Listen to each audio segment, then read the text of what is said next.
Good morning. The Committee of Finance Committee will come to order.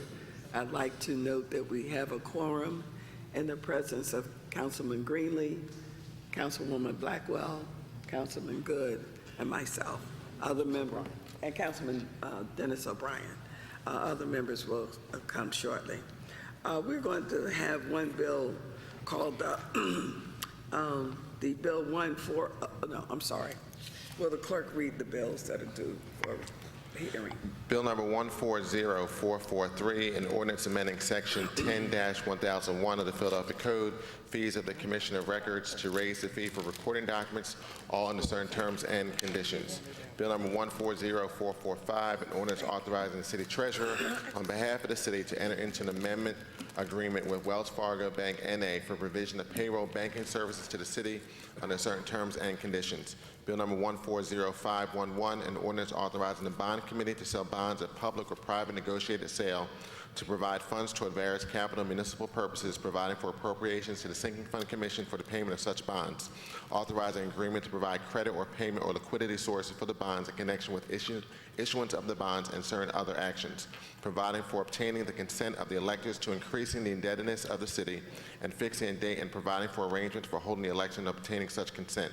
Bill number 140512, an ordinance authorizing and approving the execution and delivery of a service agreement between the City of Philadelphia and the Philadelphia Authority for Industrial Development relating to the financing of additional operating funds for the School District of Philadelphia, approving the issuance by the Philadelphia Authority for Industrial Development of bonds, notes, or other evidences of indebtedness in one or more series to finance such additional operating funds, and authorizing and approving the obligation of the City of Philadelphia to pay in full when due the service fee and other amounts payable under the service agreement, authorizing certain city officers to take certain action required to issue bonds, notes, or other evidences of indebtedness, covenanting that the City of Philadelphia will make necessary appropriation in each of the city's fiscal years to provide for the service fee and other amounts due under the service agreement, covenanting that the City of Philadelphia will make timely payments of the service fee and other amounts due under the service agreement, and authorizing city officials to take necessary or appropriate actions, all under certain terms and conditions. Thank you very much. We will now ask Mr. Rob DeBoe or come forth to offer testimony on Bill 140511.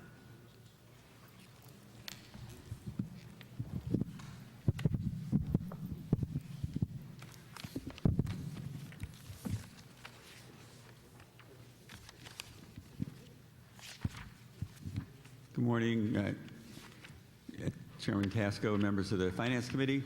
My name is Rob Dubow. I'm Director of Finance, and I'm here today to testify in support of Bill number 140511. The purpose of the bill is to obtain approval from Council to place a loan authorization question on the general election ballot on Tuesday, November 4th, 2014.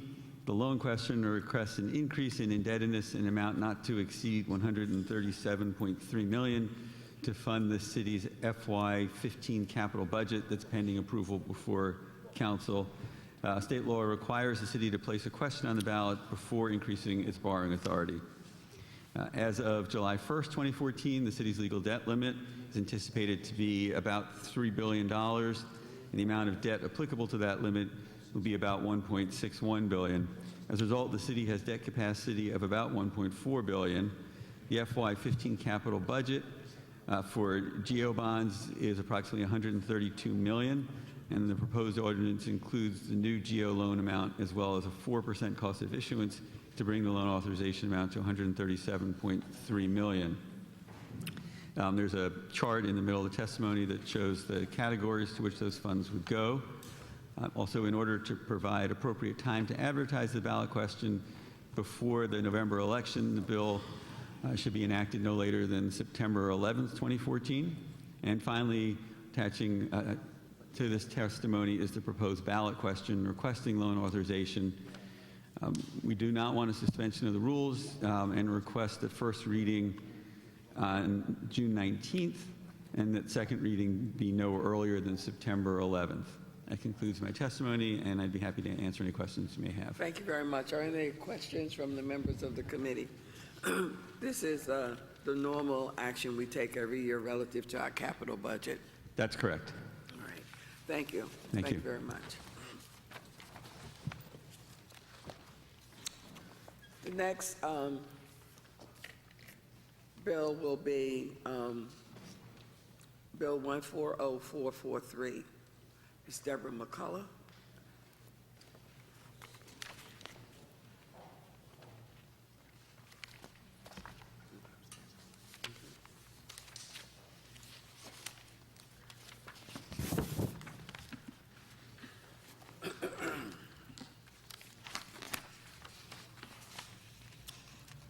Good morning. Good morning. Would you state your name for the record, please, and proceed with your testimony? Good morning, Councilwoman Tasco and members of the Finance Committee and members of City Council. I am Deborah McCullough. Would you speak into the I'm microphone, sorry. please? Sorry about that. Sorry. That better? Thank you. Sorry. I'm Deborah McCullough, the Director of Housing. I will present testimony on behalf of the administration on Bill number 140443, which amends Section 10-1001 of the Philadelphia Code, Fees of Commissioner of Records, to raise the Housing Trust Fund portion of recording fees by $5 as permitted under state law. The administration is committed to maximizing all available city, state, and federal resources to transform vacant public and private properties into affordable rental and homeownership housing units. State law authorizes the city to impose an additional housing trust fund fee on the recording of certain documents equal to the amount of the base recording fee. Recording fees were recently increased under Bill number 130805, but the matching housing trust fund fees were not. This bill will bring the housing trust fund portion of those fees up to the full amount authorized under state law. Passage of this ordinance will result in an anticipated annual increase of approximately $750,000 in housing trust fund earnings. For this reason, the administration supports Bill number 140443, and I would particularly like to thank Councilman Greenlee for introducing the bill on behalf of the administration. Thank you very much. Are there any questions on behalf of the committee? Okay. Thank you very much. You want a suspension of the rules? Oh, yes, please suspend rules, do all that stuff. Okay, thank you. Next, we have the city treasurer, Mrs. Nancy. Oh, I'm sorry, Beth McConnell. Forgive me.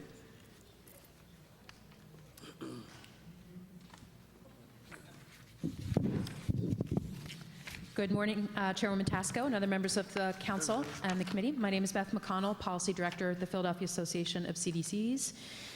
Thank you for the opportunity to testify on Bill number 140443, introduced by Councilman Greenlee, which would provide an estimated additional $750,000 annually to the Housing Trust Fund by raising the deed and mortgage recording fees by $5.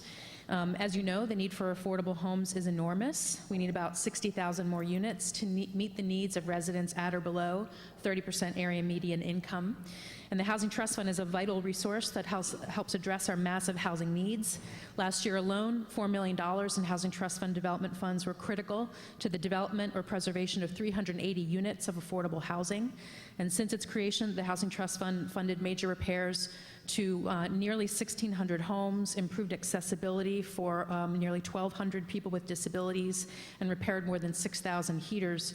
It's also prevented homelessness and or foreclosure prevention for nearly 2,400 households, and provided utility assistance, which is often needed to get folks into permanent housing for over 1,700 Philadelphians. But each year, the city receives 3 times as many proposals for worthy affordable home development projects than it has the resources to support. The waiting list for the basic systems repair program is so long that the city was forced to close it, and also city was forced to eliminate funding for targeted housing preservation in prior years due to budget constraints, although we applaud the administration, OHCD, for allocating a small amount of Housing Trust Fund resources to that program in FY15. PACDC wants to applaud Councilman Greenlee and also the administration for their leadership in introducing Bill number 140443, which will just about offset the FY15 cut in our community development block grant allocation, another source of funding for affordable homes. I want to thank Council for its past, but really its ongoing and continuing work advocating for policies and programs to end homelessness, address affordable housing needs, and advance equitable development. I look forward to continuing to work with you until every Philadelphian has an affordable place to call home. Thank you. Thank you very much. the recording fees, are they raised every year? No, only by an act of council. So your income would be, So how much this would lead to, so this would increase funding by what is an estimated $750,000 each year, by an increase of $5 this year. okay.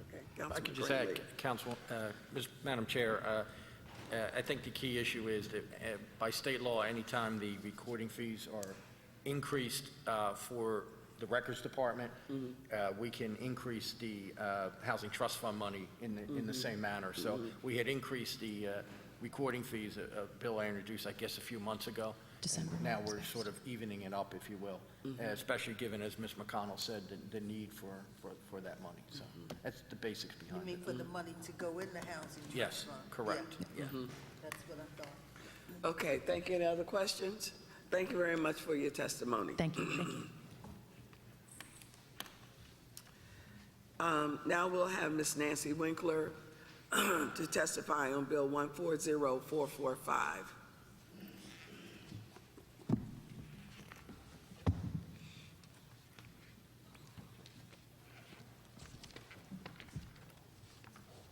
Good morning, Morning. Councilwoman Tasco and members of the Committee on Finance. I'm Nancy Winkler, City Treasurer. I'm here to testify in support of Bill number 140445, and with me is Mark DiSilvestro, Assistant Treasurer. Bill number 140445 will authorize the Office of the City Treasurer on behalf of the city to enter into an amendment agreement with Wells Fargo Bank N.A., pursuant to which Wells Fargo shall continue to provide payroll banking services to the city. Bill number 060387, as adopted by City Council, required the City Treasurer to conduct an RFP process to select a city payroll depository and required that no contract be executed until it had been approved by City Council by ordinance. An RFP process was conducted and City Council approved the original contract in June of 2013 pursuant to Bill number 130225. The City and Wells Fargo Bank N.A. entered into a contract for payroll banking services for an initial term from July 1, 2013 to June 30, 2014. The provisions of that contract require City Council approval of any amendment to allow additional terms. This bill would extend the term of the agreement one additional year from July 1, 2014 through June 30, 2015. If approved, this would be the first one-year renewal permitted under the City Code. We have circulated an amendment to the bill to attach Wells Fargo's lending plan and community reinvestment goals. The administration recommends adoption of this amendment and respectfully requests that the committee give this bill its favorable recommendation, and further that the committee recommend that the rules of council be suspended so as to permit first reading of the bill at the next session of council. This concludes my testimony, and I am happy to answer any questions you may have Are at there this any time. questions for members of the committee? Chair recognizes Councilman Curtis Jones. Thank you. Thank you, Madam Chair, for indulging my question. I have a couple of quick questions on the report that was submitted about the amount of prime loans, their origin, the number of denials. Is there a representative of the bank? that is Yes, here? there are representatives of Wells Fargo here who would probably be best equipped to respond to your specific questions. Thank you. And this is something that Wilson Good is an expert on, but indulge me.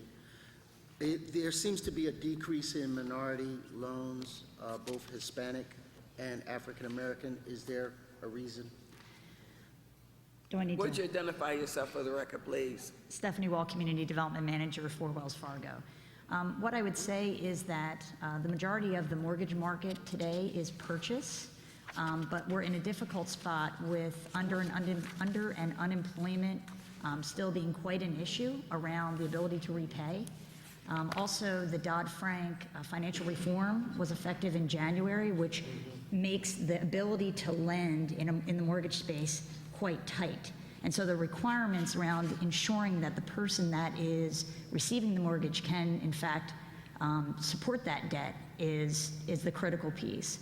And so I think as long as we continue, we're working with all of our partners in the housing counseling space, certainly the chambers, both the African American Chamber, Hispanic Chamber, and other nonprofits to work to get eligible borrowers into mortgages that make sense. As long as under and unemployment continue to be an issue, I think we're going to struggle with that, but we're making that effort. Because for the record, it's a 4.5% decrease in minority loans for African Americans, 7% decrease for Hispanics. There seems to be a 45% increase for loans made to Asians. Could you, are these loans strictly mortgage, or are some of them commercial? No, those are home purchase loans. Do you have similar figures for commercial loans?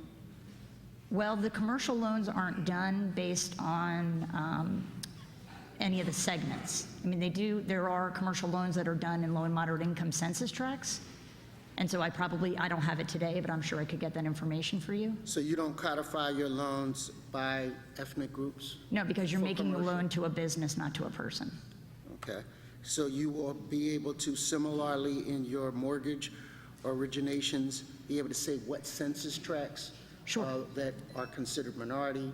Yeah. And be able to break that down? Sure. Could you also do it by zip code? Probably. I mean, I can do what I can to answer your questions. I can take that offline and circle back to you with that information. And could you provide that to the chair and members of the committee, please? Sure. Thank you.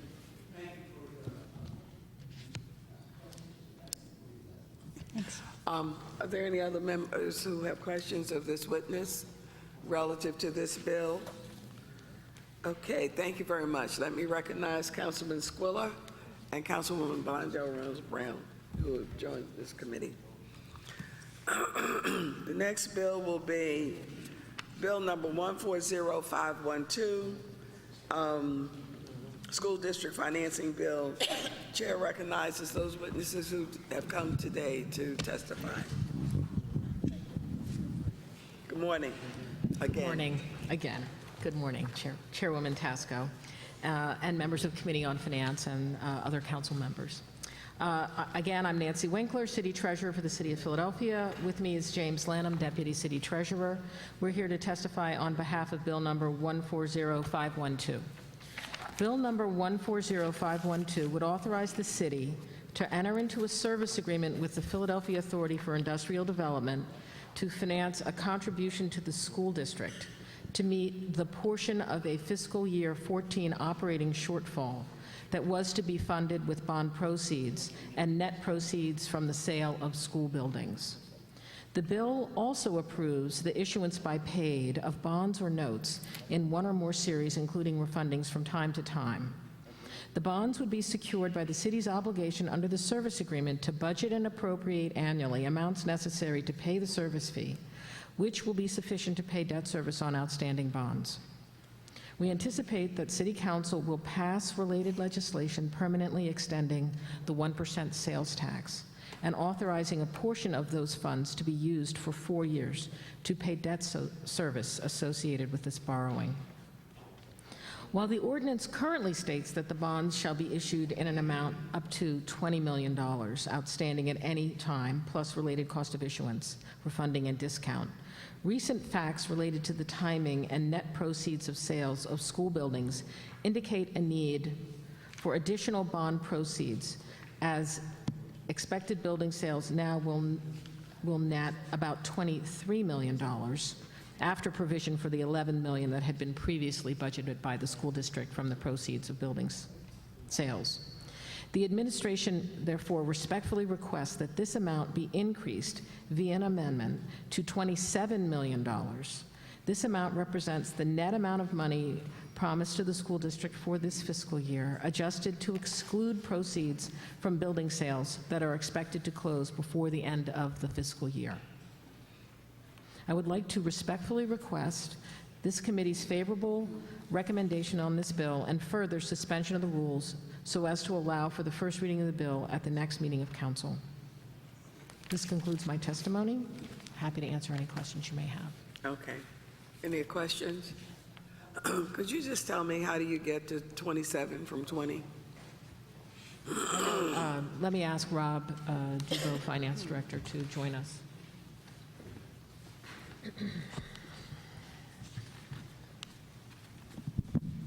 Hi. So the amount of the, just to give a little, I guess, take a step back. So in, I guess, the fall, the mayor and the council president announced support for a plan for the district to sell buildings rather than to do a borrowing for the $50 million. What we're proposing is that the borrowing amount, $50 million, be reduced by the proceeds of the sales of those buildings. In addition to the 50, though, the school district already had $11 million in its budget for sales. We wanted to hold them harmless for that. So we were looking for a total of $61 million from proceeds. So when you actually take the proceeds of the sales so far, plus the potential closing on William Penn, and net that out of the $61 million, you get to a need for a borrowing of 27. You all understand that?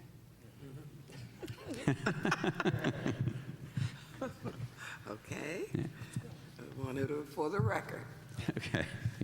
Seems like funny math to me. Thank you very much. Any other questions? Councilman Good. Thank you, Madam Chair. How and when will the school district get the money? So I'll take it, and if I get it wrong, Nancy will correct me. So we have started working on a bond deal in anticipation of getting approval. We expect that that would be completed last week of this month, and that the district would get the money pretty much immediately after the closing. We can get it to them before June 30. Thank you. After the closing of, Of the bond deal, of the borrowing. okay, all right. Could someone from the school district come up, please? Can I ask one more? One more question, Councilman. I understand the math with the $61 million, the $50 million commitment, and the $11 million in the budgeted sale proceeds that was already there. But in the sales tax extension bill, they allowed us to borrow up to $55 million. But there's a question as to whether the maintenance of effort requirement would apply if we borrowed those dollars, because there was inadvertently, I was in the legislature, so you miss words once in a while, but that language was omitted. So what is your interpretation of that?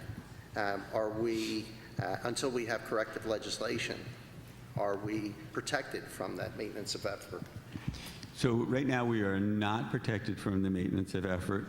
We've had a number of conversations with legislators, and I think everyone we've talked to has either agreed or taken our word that there was meant to be maintenance of effort language, and we've gotten, everyone has told us that they'll put corrective language in before they leave for the summer.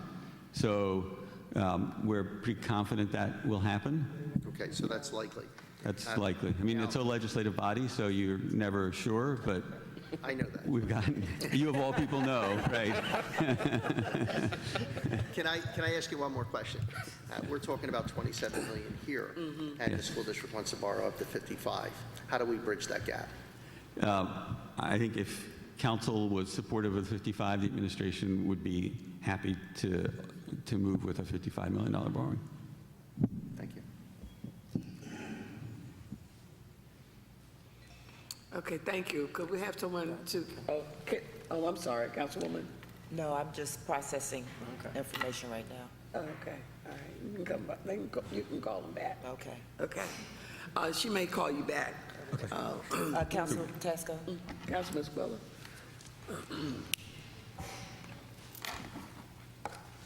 So, Rob, according to your numbers, the $27 million is something that you feel would have been something that matched the promise of council and administration to the school district at the time of last year's budget?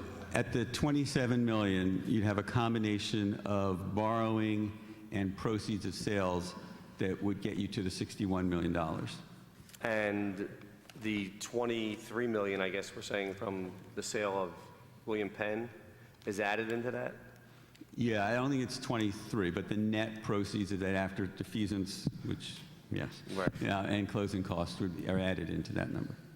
And so then the school district asking for the 55 or up to the 55.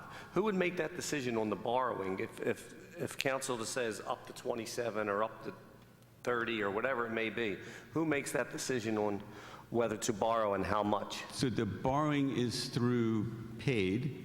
So PAID and PIDC board have already given authorization for up to 55 and 50 net, 55 total, right? 55. No, we would need an amendment. I think that we would need to go back to paid for incremental. Yeah, so PAID approved, I think, 55 million, including closing costs, with a net of 50 million going to the district. So to get 55 to the district, we'd have to go back to PAID and PIDC. We also need DCED approval, and we've put a request into DCED that matches the PAID and PIDC approval. All right, well then who would decide on how much to borrow? Who makes that decision if council gives the authority to borrow up to a certain amount? Who decides how much to The borrow? administration would make that decision based on the authority it was given by council. And they would decide the amount that the school district would get and how much they needed. Yes. Okay, thank you. Are there any other questions? Don't go away. We won't.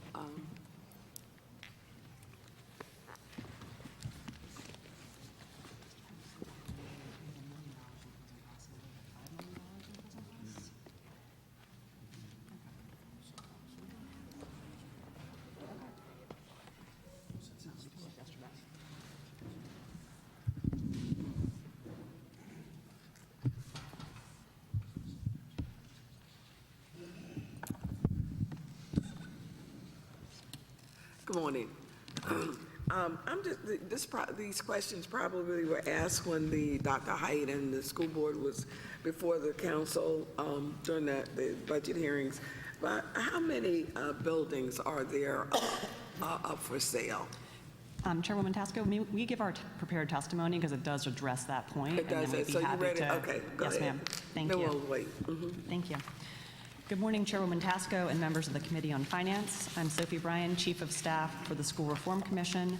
Joining me is Matt Stansky, the Chief Financial Officer for the School District of Philadelphia. Dr. Height sends his regards. He's sorry he couldn't be here today. He's actually up in Harrisburg doing a series of lobbying meetings, including with the chair of the Philadelphia delegation. And Bill Green also sends his regards. We appreciate the opportunity to appear before you and testify on Bill number 140512, which, as presently drafted, thank you, would allow the city to enter into a $20 million borrowing to support the district. We would like to start by giving some background information on this borrowing. So, as folks will recall, in July of 2013, the state authorized the extension of the 1% sales tax add-on to provide the district with $120 million in recurring funding starting in fiscal year 2015, so this coming fiscal year. Because the funding for the extension was not going to be available until the coming fiscal year, and the district did have a significant funding gap for this current fiscal year, the state included in that legislation a way to give the district some one-time funds for this current fiscal year. Specifically, the city has the ability to borrow funds and transfer those funds in a grant to the district. This borrowing will be repaid over a 4-year period using up to $15 million a year from that sales tax extension money. So a note here, although the state officials did talk about the borrowing being up to $50 million, that repayment capacity in the sales tax actually would allow a borrowing of significantly greater than $50 million. So just wanted to make sure folks were aware of that. In August of 2013, City Council and the mayor committed to the district the city would provide $50 million in funding for this current fiscal year, so FY14. This commitment enabled the district to recall essential school staff and to safely open schools on time. We were and we remain deeply appreciative of that commitment by the city, and it certainly prevented some significant disruption for hundreds of thousands of students and families. In November of 2013, the mayor and council president announced a plan for the district to use the sale of the district's surplus properties, rather than this borrowing that was allowed in the sales tax extension, as a mechanism to generate some amount of that $50 million commitment from August. As the Finance Director, Rob Dubow, noted, the district already had $11 million in building sale proceeds built into its budget for the current fiscal year. So we needed a total of $61 million, that $11 million in building sales proceeds, plus the $50 million commitment from August, for this proposal to be revenue neutral, budget neutral rather, for the district. Since November, the district has been moving forward to sell all of its surplus properties. 6 of the 7 properties in the first group of marketed properties are under agreements of sale and are expected to close by June 30th. There have been some developments with respect to the 7th of those 7 properties, and we wanted to give the council committee an update on that. The first buyer for that 7th building backed out, and the second buyer did sign an agreement of sale on June 5th. However, that second buyer has now terminated its initial offer, which would have netted us $3.5 million, and submitted a significantly lower bid for the property. The buyer did cite, as among the reasons for withdrawing that offer, not having enough time to do due diligence, given the really compressed timeline that would allow for a closing by June 30th.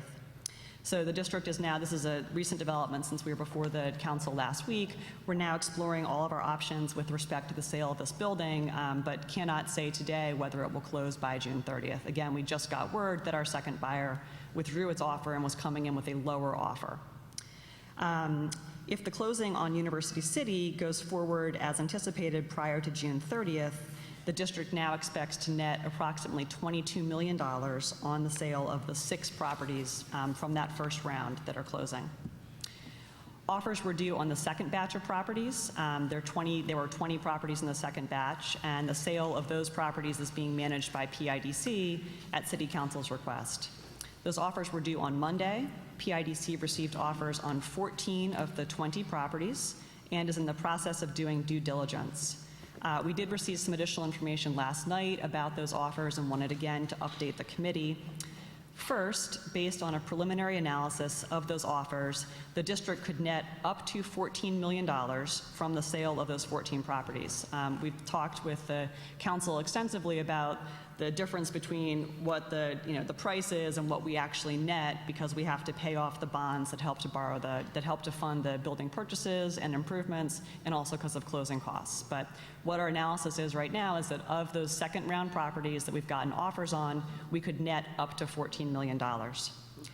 We also wanted to let the committee know that on several properties, we received lower dollar value offers with a shorter time to close and higher offers with a longer time to close. And this really demonstrates a little bit of the tension of the competing goals of maximizing the price on a property versus the goal of maximizing how quickly you can close on that property. So for example, on the highest value property in round 2, we had 2 offers.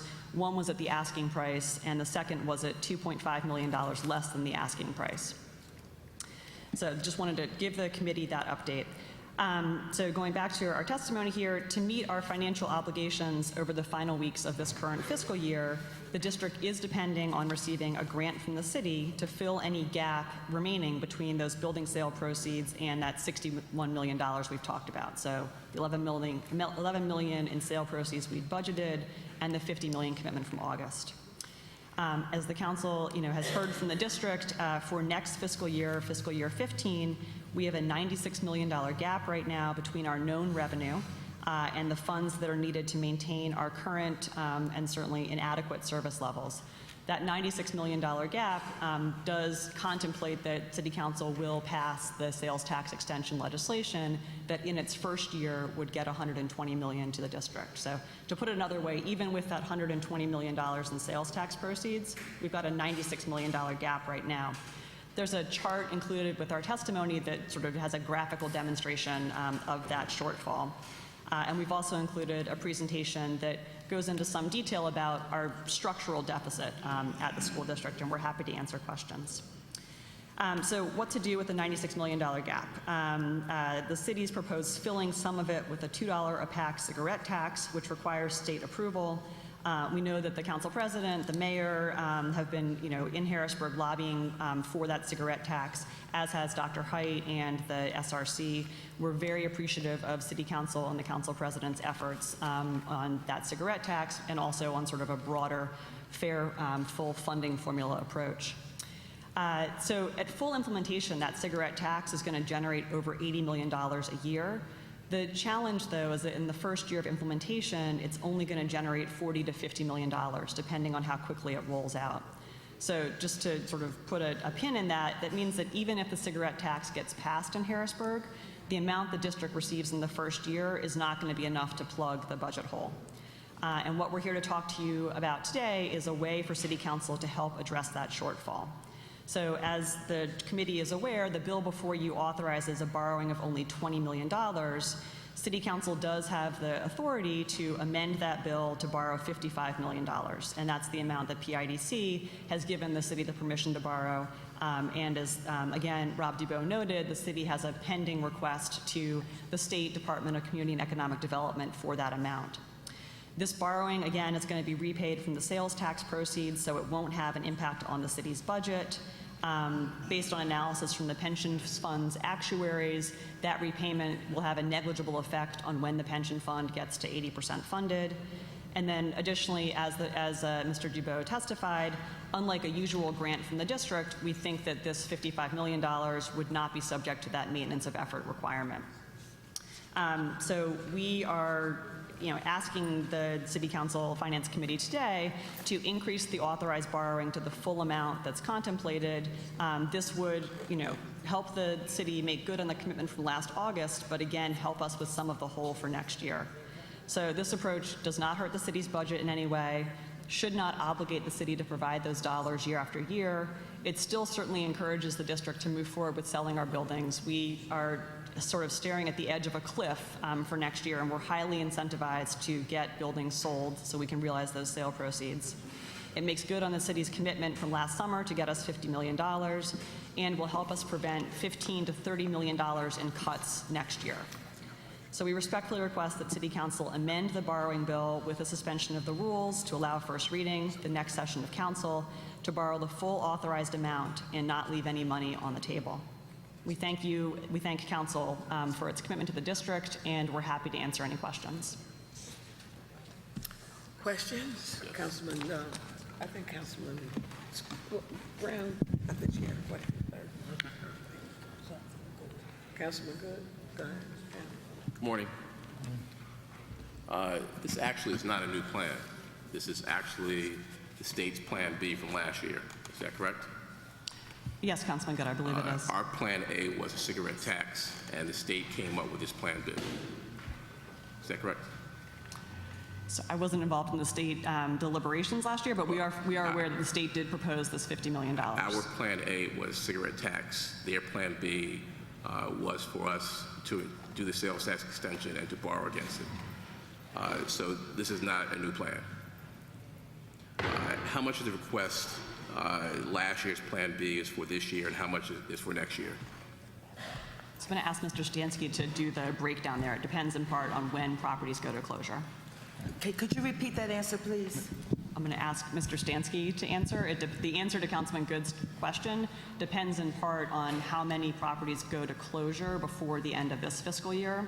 But we have... That's not the question. The question is, you're asking us for roughly $50 million. How much of that is for this year, and how much of that is for next year? So it would be for this year, for this current fiscal year. And that's not the way you sold it to a number of people. You sold it as money for next year. Well, right, correct, because if we're allowed to keep, if we get the $50 million for this year and then allowed to keep the proceeds from the sale of the buildings, that would essentially very much reduce the deficit that we're currently carrying for fiscal 14. So that's money for this year. Yeah, and then we don't have to make up for that for next year. I'm just trying to be honest about it. Yeah, really. Right. The next thing is, we have already approved $50 million. Is that correct? Sorry, I didn't hear you, Councilman. We have already approved $50 million. Is that correct? 50 million in the transfer ordinance. $50 million. We've already approved $50 million. Isn't that correct? I think City Council has approved a transfer ordinance. It's Bill 130577. We already approved $50 million. So we don't need to take action to give you $50 million. What needs to happen is, under the bill we already approved, which is already law, you need to give paid some properties to sell, as opposed to having paid borrow. Is that correct? Under the law that's already been passed, you would give paid some properties to sell, as opposed to having paid borrow. But we've already approved $50 million. I have the bill right here. Right. So the differences, though, is the plan that we've presented to you today will help offset cuts that we would have to It's make. the plan from last year. It's the governor's plan. It's a state plan. You went to them for money, and they said, do the sales tax extension and borrow against it. What we said and what we passed was the $50 billion. We told you to give the properties to paid. We already passed the law for $50 million. The $50 million is right here. Our plan would get us the 50 and, You don't want to do it that allow way. us to keep. You don't want to do it that way. Well, we would. You don't want to do it the way that we already did it. Is that correct? Correct. We're asking. Okay, thank you. Yeah. Thank you. But we did already approve $50 million. The $50 million But, you but need. you're right to. But we would have to transfer our properties in That's order right. to get the money. That's right. Thank you. Councilman Go, would you explain that to the committee, please? None of this is new. This is an old debate about how to do this. The mayor wanted to borrow the money. The council president and council did not. And so we passed a bill, transfer ordinance, introduced by Councilman Blackwell, Bill 130577. There's an appropriation already for $50 million. But in order for them to get this money, they have to give the properties to pay to sell.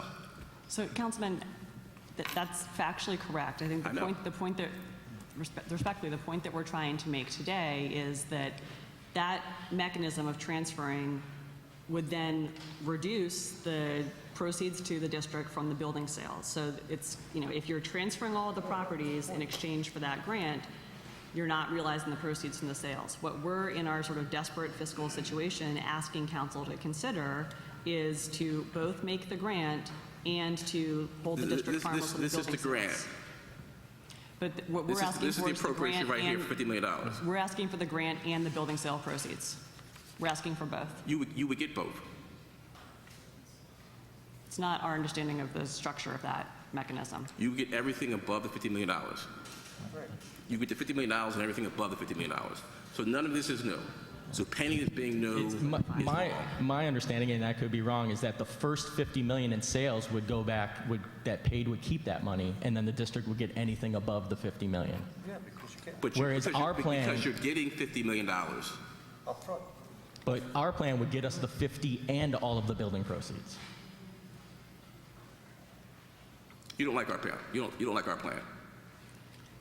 It's not that we don't like your plan, it's that we're looking for dollars in the It's $50 million right here that we already approved back in October. Thank you. Councilman Greenman. Thank you, Madam Chair. I think I know what I'm going to ask, because I'm getting confused here. Ms. Bryan, in your testimony, you say 6 of the 7 buildings in the first group are under agreement of sale, okay? Now, are you and I think Mr. DeBoe, in his testimony, is basically, that's what he's calling the difference, am I right? Between the 27 million that's being asked and the 55, right? I think in Mr. DeBoe's testimony, he has the 6, and they may be counting the 7th property, and then he also has the highest value of the second batch of properties. So as the testimony notes, on the second round of properties, we received 2 offers for the highest value property in that group. One of them would close by June 30th, assuming that the buyer is satisfied with the due diligence. That offer was at a discount compared to the second offer for the property, which would require 60 days of due diligence. Right. So my understanding is the way that the finance director is getting to his $27 million borrowing is the sales from the first round plus the sale of that largest value property in the second round. Okay, but I guess my point is that what you're asking for with the 55 million isn't counting any of those sales, is that right? You're not counting them? I appreciate that we're not explaining this very clearly. The dollars are fungible, right? So what? I'm sorry. The dollars, a dollar from building sales is as useful to us as a dollar from a borrowing, and what we're asking is that the full amount be borrowed and granted to the district in addition to the building sale proceeds. And the reason that we're asking that is we have a $96 million hole next year that we are trying desperately to fill. Okay. So because I think the original agreement was that, and I think you even said this, that money would be, once the sales, it would be sort of taken off that amount, right? Yeah, that's So absolutely now you're correct. talking, now you're talking something a little different, right? Yes. Oh, you are? Okay. Yeah. All right, I want No, to make that like, clear. So you're talking about a different different agreement now, We is that right? are very much acknowledging the agreement or the proposal that the mayor and the council president put forward in November. We're appreciative of the support, but we're also, I think it's Councilman Good who's been pressing us for a Plan B. We're sensitive to the fact that, even if cigarettes were to pass, we're not going to get $75 million from cigarettes next year. We have a $96 million hole next year. We are facing 800 some layoffs of teachers, class sizes of 40, and so what we're sort of pleading with council to consider is to increase the borrowing amount. We certainly have the need for it, and we think that of the approaches before council, this is one that is sort of relatively, and I say that humbly, relatively easier to do than some of the other things, like, for instance, making reductions in the city budget and granting those funds to the district. So, okay, so that's where I wasn't clear, because so you're saying really the sales of these buildings doesn't, in a sense, affect what you're asking for, right?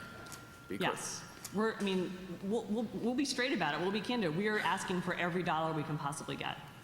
I get that, but I think we were under a different understanding here as far as what the borrowing was supposed to be about, So. What is it about? From our perspective, it's about two things. Thing number one is fulfilling the commitment from last November, which, again, we appreciate. Thing number two, and we're making this request because we're in such a desperate situation. Thing number two is helping us fill some of the hole for next year. That's thing number two. And we get that it's not what was talked about in November, but obviously a lot has sort of transpired since then, and we're very humbly asking council to consider increasing the borrowing amount. If I could just add one. So as you say, fulfilling the first agreement, that's the 27 million, right? And because you have the 6 under agreement of sale, right? Okay, If so the then 6 you're under asking agreement of sale and if the high value. additional after that. Yes, sir. And that's, and just to do the math there, so the 27 up to 55, that's almost $30 million in additional funding. $30 million in additional funding translates to, Matt will correct me here, what is it, 500 teachers? So that's why we're asking for it. So what do you do next year? I'm so glad you asked. So we have so I think next year it's a one-time fix, and so we're also, we're both humble and hesitant to continue coming back with one-time fixes. We know the council president and certainly Dr. Height and others are advocating in Harrisburg for a funding formula that no longer punishes local urban school districts like Philadelphia. We know that City Council is completely on board with that. We don't like coming back every year with one-time fixes, but the problem is we've had now sort of 3 years of one-time fixes, and we're totally running out of runway at the district for making cuts. We know that you all are sensitive to, and your schools and your districts are experiencing the impact of these cuts. So what's next really is sort of a concerted effort, and it probably needs to be a statewide effort to get a full, fair funding formula in place. Madam Chair? Councilwoman Brown? Yes. Is it fair to say that if the school district had followed through on the initial recommendation to sell the buildings aggressively, that we would not be having this conversation about buildings? No. Then revisit with us the delay or the dilemma or the hurdles or the impediments that got in the way of selling the buildings, where today we have 7 that we know are for sure sold. So, Councilor, I think the best way to explain this is that if all of our surplus properties sold at the asking price, which often when you're doing a sort of real estate transaction, you don't wind up getting what the asking price is. But pull the mic closer, please. Sorry.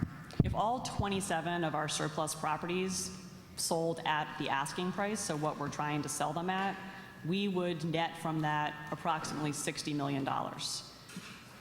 So 60 million, so if we, no matter how aggressively we'd marketed them, that's sort of what those market prices were not determined by the district, they're determined by real estate professionals.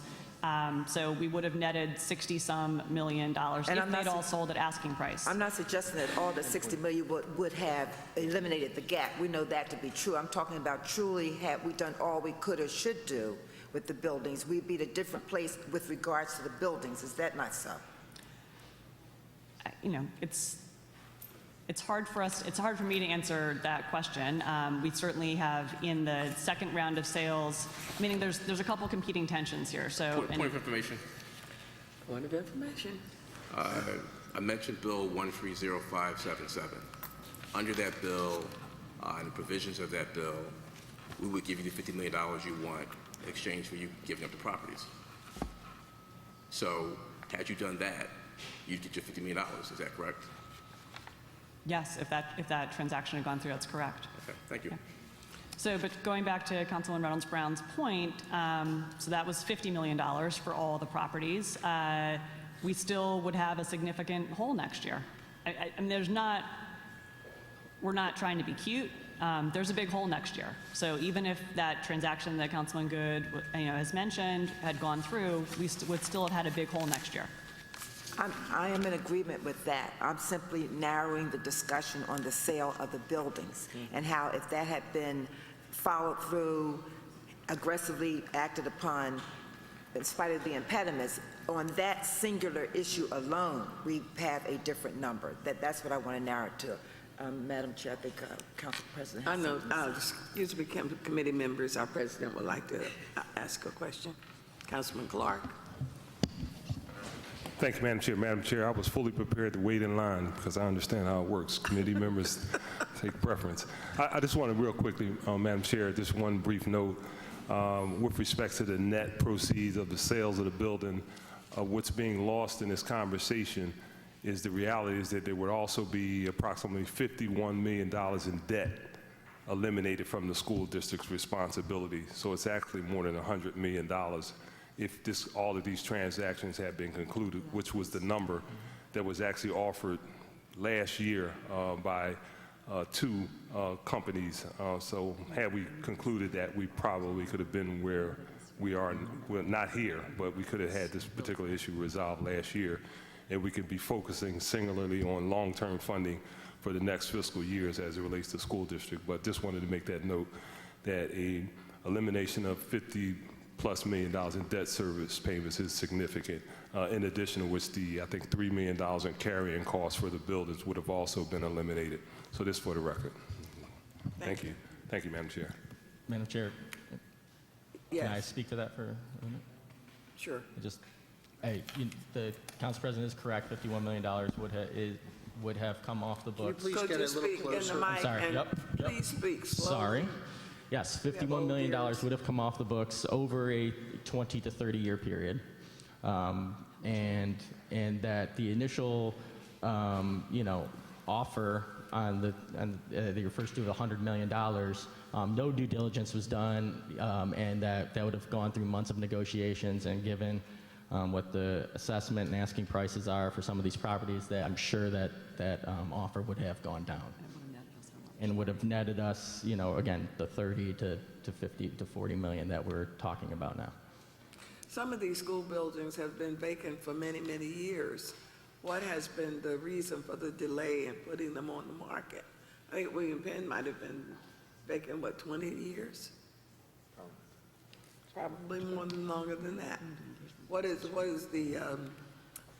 policy around the sale of empty buildings, or do you use those buildings and the value that you assess as collateral for your borrowing? Councilor Lee, thank you for the question.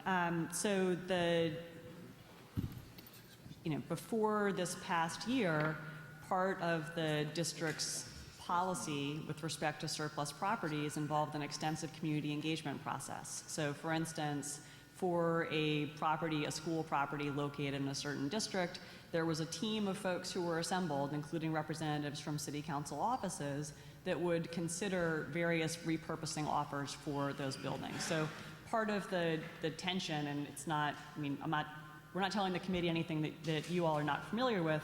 There's a tension between maximizing your price, maximizing how quickly you close, and coming up with a reuse that's acceptable to the community. So as public buildings, part of the district's disposition process historically has involved a somewhat extensive community engagement process. With the fiscal pressures of this past year, we've certainly shortened that process. But you know, there are these sort of competing tensions with the public buildings. Councilman, who's speaking? Wait a minute, Councilman O'Brien had his card, light on. You want to ask your question? Yeah, I think we're all kind of like frustrated here. No. I'm trying to do the math, and I think I follow this. But I also have a butterfly in my head that's floating out there, and it gives me real pause. If all these mechanisms work, and Harrisburg gives us the relief that we need for the school district, and they plug somehow miraculously their hole with Marcellus Shale and some other things, I just think that we are vulnerable in the city of Philadelphia falling off the cliff, because unless we get something aggressive like a PIT, we're done next year. They're done. We're done because they're not doing their due diligence. I understand that we're going to get to plugging these potholes, but I'm just doing this calculation in my head, and unless this year we do a PIT that carries us over to next year and have that predictable funding going forward, we're going to be having this conversation for years to come. And I'm going to sit here and recalculate these numbers. The one question I would have for you is, you talked about an analysis of the structural debt. I'd like to have you furnish the committee and us with that information so we can match that up against some of our revenue projections going forward. So in the materials provided to the committee today, there are 3 separate... Where are these? In the materials you should have in front of you, hopefully. Okay. There's 3 separate attachments. So the second attachment is 4 slides. Pull it out here. Do you want to go through that with us briefly? Yeah, let's do that. That would be helpful.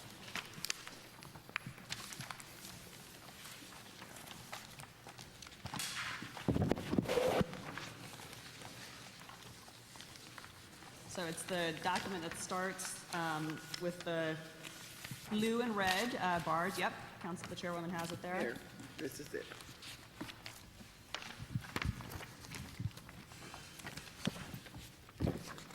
So this is an analysis that we prepared in response, actually at the request of council during one of our initial budget hearings, and it talks about the sort of resplitting of the sales tax and provides some information about how that resplit would impact the district's finances, thinking not just about our revenues but also our expenditures.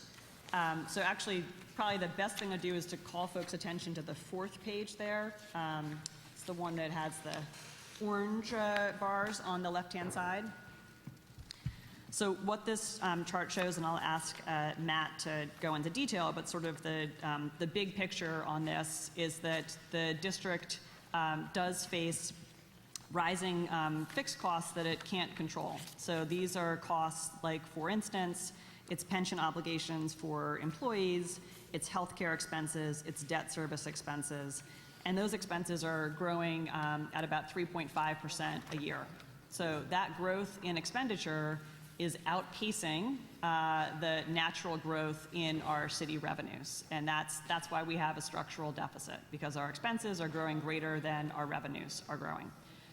That structural deficit certainly could be solved or significantly addressed by a statewide funding formula where there was, the dollars that come into the district would be tied to the need of the students that the district serves. But this is sort of a graphical representation of how the gap between what we have coming in and what we're spending grows year after year without revenues that keep pace with that. So Matt can answer any sort of specific questions about it. And our funding formula was moved back to the fiscal years 2010, 2011 from the state. Is that correct? Say it again. Sorry, Councilman. Our funding levels have been moved back to the fiscal years 2010, 2011? Well, yeah, well, I mean, just from an operating budget Not only perspective. is our structural debt growing Yeah, every year, yeah. but our funding formula has been Yes. pushed back. For fiscal year 11, our total revenues in the district were $2.8 billion. Right now, we're looking at 2.5 for fiscal 15. So that, I mean, that sort of sums it up right there, right? So, you know, 3 years ago, we were spending 2.8. Now we have 2.5. Our costs have gone up in the meantime, and what that means is exactly what students are experiencing in classrooms, diminishment of services across the board, and not an educational experience that's worthy of them. So we're responsible for some things, but not this. Well, I mean, I think no, in that city council time and again has stepped up to help. No, I mean the cuts in the funding from Harrisburg have Yes. created this crisis. Yes. That's what I meant, not us. Yeah, sorry. When you versus said we're, yes, no. Thank you. We're not, we're thankful for council support. Chairman, Councilman Squilla. Sorry. Thanks, Madam Chair. My question is, in council seemed like, it just didn't seem like there was no sense of urgency when the buildings would be sold. It seemed like it was not a big deal, the timeline was not important. And they put 7 schools up for sale. They sort of drugged their feet on that and then waited to sell additional schools and put them up. Initially, when we say just give all the buildings there, you'll get all the proceeds, everything after that. Of course, the $50 million was something that was needed. But there was, because of that deal, it just seems like this SRC or the school district was just dragging their feet all along the process. And I think that's what's the frustrating part amongst council. So we're willing to give you guys the money. It was instead of borrowing the money, we would do that. And now this year you come back and say, you know what, yeah, that was the deal last year, but this year we want that deal and we want the school seals deal too. Well, I mean, that's well and good, but if you don't honor the deal from the year before or work with us on the deal from the year before, what makes us think you're going to work with us this year moving forward on another deal? I mean, what we can say in response to that, and appreciate the concern, is that in November, we aggressively marketed the 7 properties that seemed... But why did you aggressively market it? Why didn't we just have people who sell buildings market it? Partnered with PIDC. I think we were partnering with PIDC and Binswanger, if memory serves, to You do were, that. but talking to them, it was really, they were out of the loop on the whole process. And so, I mean, that was the plan, yeah, but it never was followed. So, I mean, you know, there's no secrets here. Everybody talks to each other. But when you see there's no sense of urgency from the district to do something, yet they want the benefit of it, it was really disappointing. And we want to give, everybody here wants to give money to the schools and help with school funding in any way possible. But it's got to be a partnership of working together. And council sometimes feels like, you know, the school district really doesn't have to answer to us. But they do want to, you know, work with us when the funding time is necessary. So I think we got to build that trust up, and we got to really work together on making this happen, because in the end it benefits all the youth and the people in the city. So we need to actually do a better job of that, because if not, this every year when you guys come back and everybody's asking you questions and it's like a bantering back and forth, it doesn't really help an issue. So we need to keep the dialogue open where council feels like they have, and Council President Clark had suggested an oversight committee or somewhere to talk and find out what's going on within the district so we could get a good point of reference. But it's just, and I think that's why you sort of hear some of the hesitation here from council, is that we at times feel like, yeah, we want to do it, but then once it's done, the conversation ends. We wanted to give you $50 million last year, then the schools never went up for sale. And then we drug our feet along the way. 7 schools. I mean, why didn't we market them all? We did market them all. Well, there was interest in all of them, because there was, I mean, at least the ones in my district, and they said they weren't for sale. So, I mean, what does that mean? So just clear on the initial, we put the 7 properties up for acceleration, and we also put the entire portfolio up at the same time. We did not get any bids on the entire portfolio. The way the process was set up, you were trying to do the initial 7 was the push. We want to sell these first. So everybody knew that along the way. You know, you weren't going to sell the other ones. They're going to put a bid up for a school that you're not going to sell. Doesn't make any sense. And you talk to developers, and we do. The school district is not a real estate agent. No, we're not. They're not good at that. you know, and we know that. The city's not good at it. So we have agencies to do that. That was the point of that transfer. But to change the subject, get one other time. I know we talked about fair funding formula and what we want from the state to do that. And we talked about last hearing about Title I dollars and guidelines for spending Title I dollars. I thought we asked for the guidelines that the feds asked this district to follow, but we didn't receive them. I'm sorry, I get it to you. Is it possible for us to get that? Yes. All right, thank you. Madam Chair. I'd like to underscore Councilman Squilla's comments and observations. I mean, what's regrettable about this is that we discovered in hearings that the buildings were not as far along as we thought they could be or should be. And then we end up here a year later still having a conversation about buildings where a formula, a recommendation, a suggestion on to how to secure those dollars from the building was put forth last year. So it's unfortunate that there's still a huge disconnect.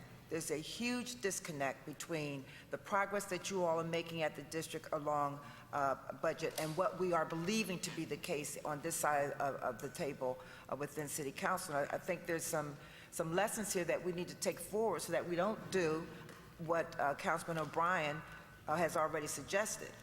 The cliff is coming, we agree. Too many of us are committed to additional funding, but we want to do it in a way where everybody's on the same page as to what the possibilities are with regards to the funding structure that we come up with. I think my frustration is I had Councilman Good answer a number of questions or asked him a number of questions that clarify for me what is and what's not. And I'll leave it there. Thank you. Thank you, Madam Chair. When does the school year end for the kids? Next Thursday, June 19th? So about a week. Yes, sir. Do you remember the last week of school? Yes. Okay, so you know what's going on right now. Exams? A lot of learning. And the schools are not going to close before next week. You're not going to shut down the schools before next Thursday? No, sir. Okay, and this money is only for this year? The money is for this year. In one of the charts that the committee members have, it shows that we have a deficit that's carrying over to next year. This money is only for this year? But the money impacts our spending next year. Okay, but this money is only for this year? The money will be received this year and impacts our spending next year. This money is not for next year? I mean, I can't say that. I don't think that's This true. money is not for next year? The money is received this year. The authorization to borrow, we're going to call this the Corbett Plan, came from last year, and it basically said, we're not going to give you the money you need. We're going to allow you to extend the sales tax, and we're going to allow you to borrow against it for this year, not for next year. That's what the law says, right? Yes, sir. Every dollar that our deficit is reduced this year frees up dollars next year to spend because part of our $96 million hole next year is caused by a carry-forward deficit. This money does not go toward the $216 million. Yes, it does. This money Our plan does, yeah. is for this year. The 55 million goes Let me towards ask you next year. let me ask you a simpler question. What's the Corbett Plan be for this year? No idea. So you need $216 million. If Plan A, so our Plan A is the same as it was last year, cigarette tax. And Corbett came up, or the state came up with Plan B last year. So I'm assuming the state, if it does do the cigarette tax, should have a Plan B for next year. But you don't know what it is. No, sir. Okay, thank you. Councilman Jones? Thank you, Madam Chair. Couple of things. Number one, in addition to what we're proposing now, in addition to what is pending in Harrisburg, this council took action in addition with the parking authority. Last year, I believe you got 13 million in change. Yeah. This year, coming up, or due on June 30th, you get approximately 9 million in change. I've heard 8 to 10, That's yeah. down because of the harsh winter. So we can anticipate, God willing, we don't have another winter like last winter.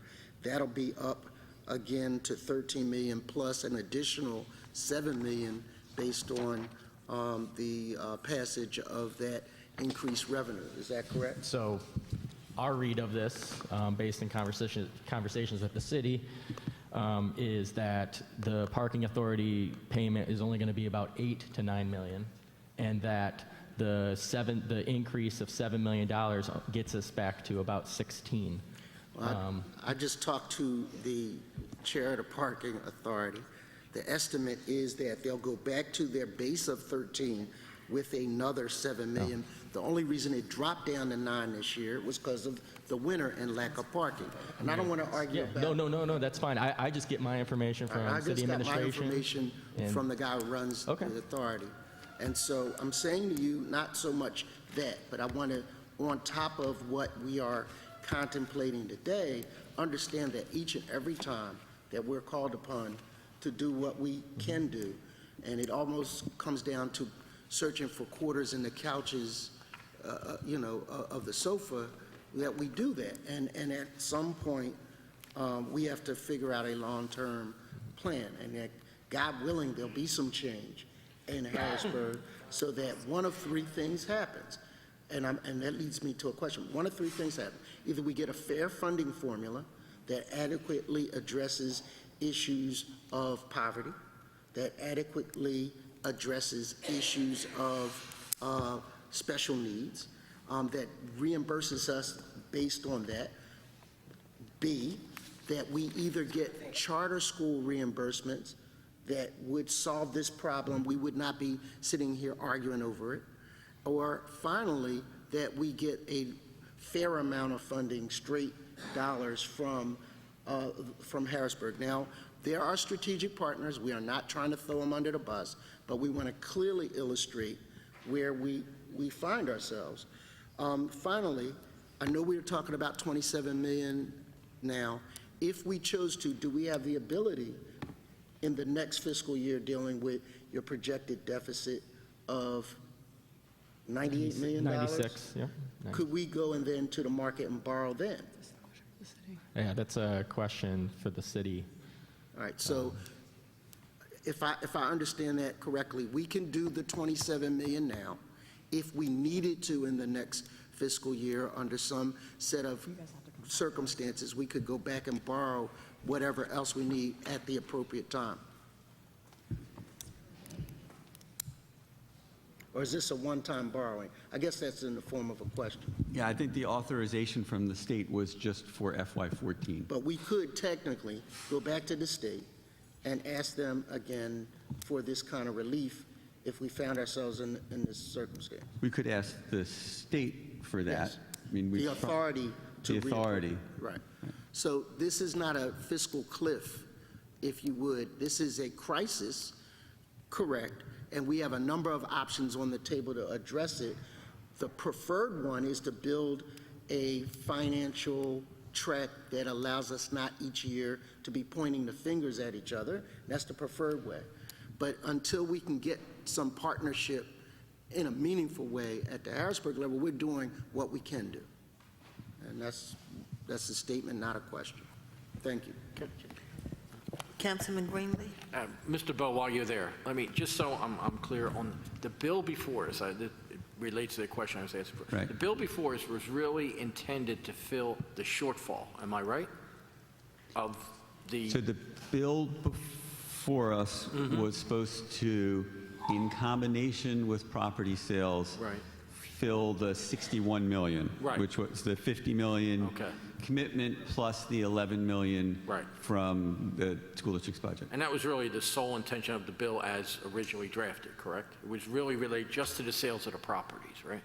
It was related to closing the gap. Yeah, closing the gap of the, that the sale of the property didn't totally fill, right? Correct. Correct, okay. And the school district, and I think Ms. Bryan answered this question, Mr. Stansky, what they're asking for is really additional on top of what was related to the sales of the school buildings. That's correct. Okay, all right. I just wanted to frame it right because I think we're still getting a little confused here. So we're talking really additional requests extraneous from the sale of the school buildings that the district is asking for. Right. They're asking for the full $50 million commitment plus the proceeds of the properties. Fill in the gap. I'll keep calling it. Okay. All right. Thank you. Thank you, Madam Thank Chair. you, Councilman. Councilman Good? Thank you, Madam Chair. Mr. DeBoe, do you have any reason to believe that the state wouldn't give us authority to borrow against the sales tax in the future? I don't. I don't have any reason to believe Because they that they would. love us to tax ourselves and borrow against it, right? Right. Thank you. Thank you very much. Are there any other questions, comments? All right, then, is there anyone else who wants to testify on any of these bills? Seeing none, we will end the hearing part of this meeting and enter in our stated meeting. Our chairman will be right back. We'll wait a second.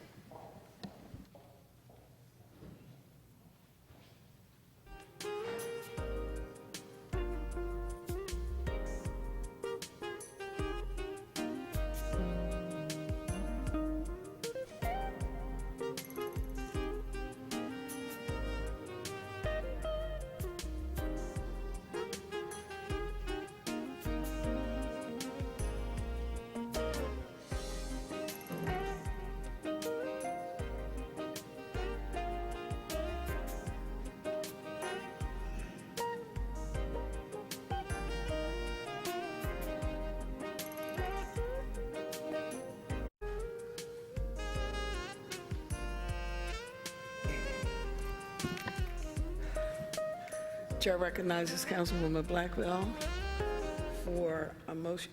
Did we do all the bills? To report out Bill 140443.